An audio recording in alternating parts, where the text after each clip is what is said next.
Hi YouTube, this is Detroit Allycat. Welcome back to my channel. I like everything spooky, scary, true crime, weird, not normal, all those things. So if you decide that you're going to stick around and listen to me, that'd be great.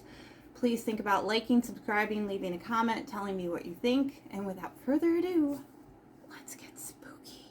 Let's get spooky, if you didn't hear that. So today we're going to talk about the case of Katie Fusco. We're going to call her Katie Fusco because I think that's the best name to call her. She went by a couple different names because of her adoption and her marriage. We're going to call her Katie Fusco, even after she gets married. The case of Katie Fusco started with Stephen Plattell, Plattell is a weird last name, just so you know. I might have pronounced it wrong, just saying. Stephen Plattell was 20 years old when he decided that he would like to get together with Alyssa, and she was 15, and he met her over the internet. I read that there was grooming that went on. It just seems like he love bombed her, gave her all this attention. He was 20 years old and she was 15. It wouldn't be hard to overwhelm somebody with all these compliments. Eventually, Alyssa ran away from home and decided to move in with Stephen, where he was 20, she was 15. 2 years later, they got pregnant. She had a baby. She named her Denise, and it was Denise Plattell. Soon after the baby was born, Stephen started acting like a irresponsible 22-year-old. He couldn't stand the baby crying. Can you imagine a baby crying? And every time the baby cried, he would take the baby away from Alyssa and put the baby in a cooler, shut the top. Alyssa would freak out. There were other talks about Stephen pinching Denise and making Denise the baby black and blue. Alyssa decided one day that she was going to give Denise up for adoption because if she kept Denise, that eventually Stephen would end up doing something horrible and it would just devastate Alyssa. She cared a lot about the baby.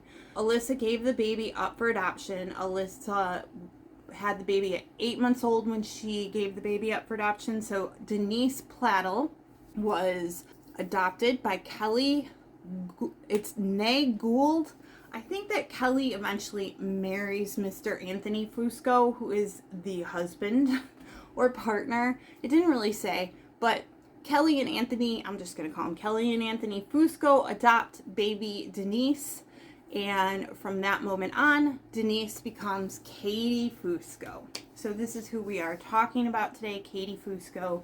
This is who this will all revolve around. Denise became Katie Fusco when she turned 18. When Katie turned 18, she decided that she wanted to find her birth parents, Stephen Plattell and Alyssa Plattell. Right when she decided to go find them, Stephen and Alyssa weren't doing good. They had two little daughters. I believe one was 11 and the other one was around 4 or 6. They were young. Two little daughters. One was autistic. And also, just to make note, Katie's birth or adoptive parents were not excited about her finding her birth parents, but at the same time, they wanted to support it because they thought that it was important.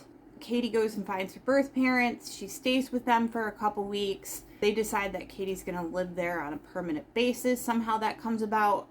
Things get a little weird. I think that Alyssa caught Stephen sleeping in Katie's room a couple times and it unsettled her, but there wasn't much she could do about it. Alyssa tried to talk to Katie about this. Katie got really defensive. Eventually, Alyssa didn't want to live with Stephen anymore. He was being very manipulative. He was mentally abusive to her. It wasn't a good environment for the kids. So Alyssa takes the two kids and she moves them out. And at this point, Stephen and Alyssa have joint custody of their two kids, and Katie, the child that came back, is now staying with Stephen alone, which I don't know if I would have. I don't know. Katie is 18, so there's not much that can be done, but yes, she stayed with Stephen alone. I think Alyssa tried to talk to Katie about, Stephen and said, you can't trust him, please come with me. But Katie wasn't having it. She's like, this is my my birth dad, and I want to stay here. So Katie ended up staying there. Alyssa had found out that Katie was pregnant because she read one of her kids' journals, because the kids are still going over and hanging out with Katie and Steven because Steven's the kid's dad.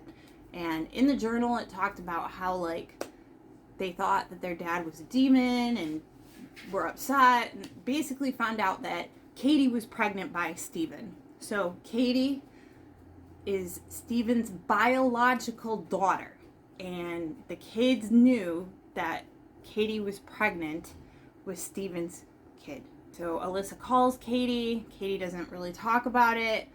Alyssa gets really upset. She confronts Steven. Steven acts really nonchalant about it. So Alyssa decides that she's just going to tell the police. And incest is actually illegal. There is like an investigator put on this case, and they tell her that they're going to get a restraining order, which is really good for the kids and Alyssa, because at this point they think that they might be in danger because Steven's acting erratically. And they probably were put in danger. On a note, I did notice that there is some kind of like a mental complex, at least Freud says so. Freud's a really weird, disturbed person, and he talks about penis a lot. But there's some kind of mental illness where fathers and daughters are attracted to each other, or sons and mothers. I think that it's just weird and that we shouldn't accept behavior like this. But I wanted to look into it because I've seen it pop up in a couple cases before, and I thought it was important to mention it. It's called the Oedipus complex. Apparently Oedipus had the hots for his mom, something about Greek mythology. I didn't want to go too hard into it, but I did want to put that Oedipus complex is when biological parent and child are attracted together. And it goes into why, something about how they look alike or something. Again, I think that this is all very abstract, and I think that having attraction to your child or your parent is very gross and disgusting, and that if you ever have these feelings, please get in contact with your local mental health professional, because like that's not natural. I have kids. I have really good looking kids, and never once have I thought, that's gross. That's really gross. Just my opinion. Anyway, continuing on, Alyssa calls the police, gets a restraining order. Katie and Steven end up deciding that they're going to take off, go to near where Steven's mom is. And at this point, Katie's like showing, and they decide to get married.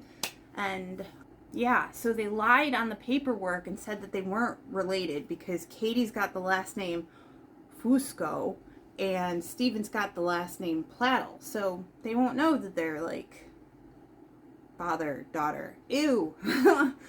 And Katie's adoptive parents came, which they were not happy, but they said that they felt like they had to, or they were going to lose Katie, which I know what it's like to have to go along with your kid because you feel like if you don't, you're going to lose them. Not that they're attracted to a parent, because that's ugh. But also Steven's mom went, and there's a picture of this, their wedding, and they're like looking at the screen, and you can just like see the look on Katie's adoptive parents' face. Like you can see that they are so uncomfortable. And Steven's mom looks like super happy, which I thought was weird. But that's just my interpretation. I can't tell you for sure that's how they feel.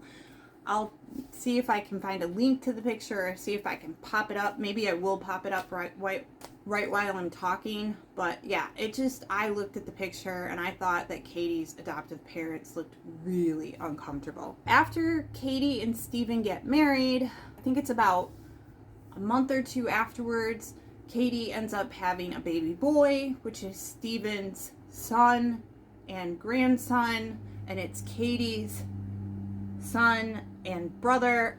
Whoa, really confusing. But yeah, that's what happens when you have incest.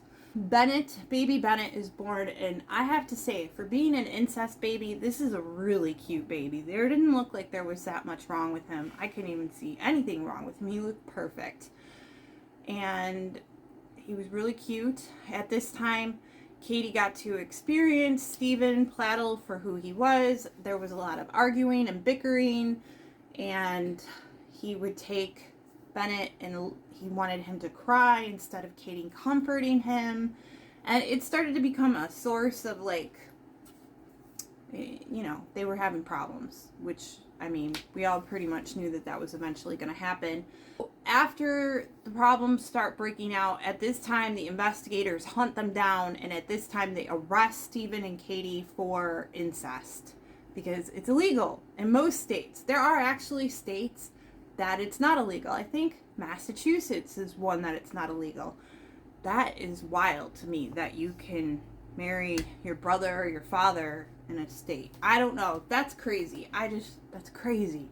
Crazy.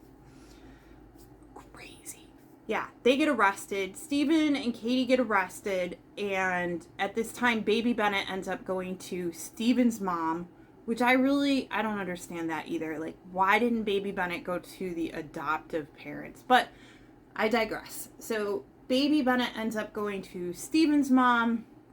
They're in jail. Katie seems to be in there less time than Stephen. Katie gets out. She starts having, like, all these thoughts about not being with him.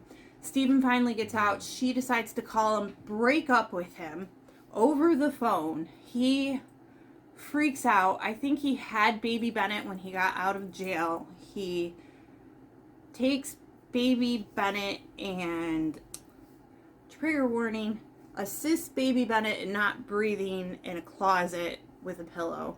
I just don't. He's made a lot of bad choices, but that's my number one bad choice. Like, why do that to a baby? But Stephen's not done. No. Katie is with her adoptive parents right now. Anthony, which is her adoptive dad, and Katie are going to go clean Anthony's mom's house, which is Katie's adoptive grandma. They do this every Sunday. It's kind of a routine. Somehow Stephen knows about this routine. He goes to their house. He follows them. They hit an intersection. I'm going to have to use some code words because it turns out that YouTube's going to put a strike on my channel if they see this. But on April 12th, that's a real number. On April 12th, 2018, in an intersection in Connecticut, Stephen pulls up alongside Katie and Anthony in a vehicle. I think it was a truck, and takes a 12 gauge shotgun, I think, with a pistol grip. I don't know how I remember that, but unalives Katie and Anthony right there. And then he drives away, and he ends up finding, like, a dead end, and then he decides to go scuba sliding. I hope you got that. I can't say that. You're not allowed to say that. I don't understand why you're not allowed to say that. Apparently, if you understood what I said, then you might want to go scuba diving as well, but I can't say it. Yeah, I think it's dumb too, but eventually I hope to get remonetized, so I'm so sorry. But, yes, so Stephen Plattle ends up scuba sliding, and that is the end of that. And I just thought it was really important because I felt like this is a case that got a lot of attention, disappeared, not a lot of people knew a lot of things. You know, incest is a lot more prevalent than you would think. I think it's something that we should talk about as a society, because I think there's a lot of embarrassment for people to come out and talk about this, but, like, I think that it's like a form of control for an abusive parent to put on their child, and I think that if you are a victim of this, you shouldn't really feel ashamed because you weren't the one that was, like, parent. I mean, even if you are the parent and you want help, don't feel ashamed. Just go get the help, because this story is tragic and horrible, and this could have been prevented by, instead of just reaching out to her biological parents, talking to a mental health care professional. At least that would have had some kind of, like, safeguards in there. Many times when people give children up for adoption, there can be really bad things happening, and somebody decided that child would be better off not there. So when you go back to find your biological parents, it might not always be the best thing for you or be the best or the easiest ride, but sometimes it can be great, and I hope you get what I'm saying. I thought it was important that we talk about it. It's a quick one. I could have spent hours on it, but I thought it was important we just get the facts out. My heart goes out to Katie Fusco's adoptive mom. That's a really awful situation. They just wanted to help someone take care of a child and make a difference in the world, and it ended up rough. Anyway, thank you so much for watching my channel. I hope you enjoyed it. Leave me a message. Tell me if you want me to cover different cases. Hopefully next week will be a little bit longer. I hope you have a wonderful week, and stay safe and stay spooky. Bye.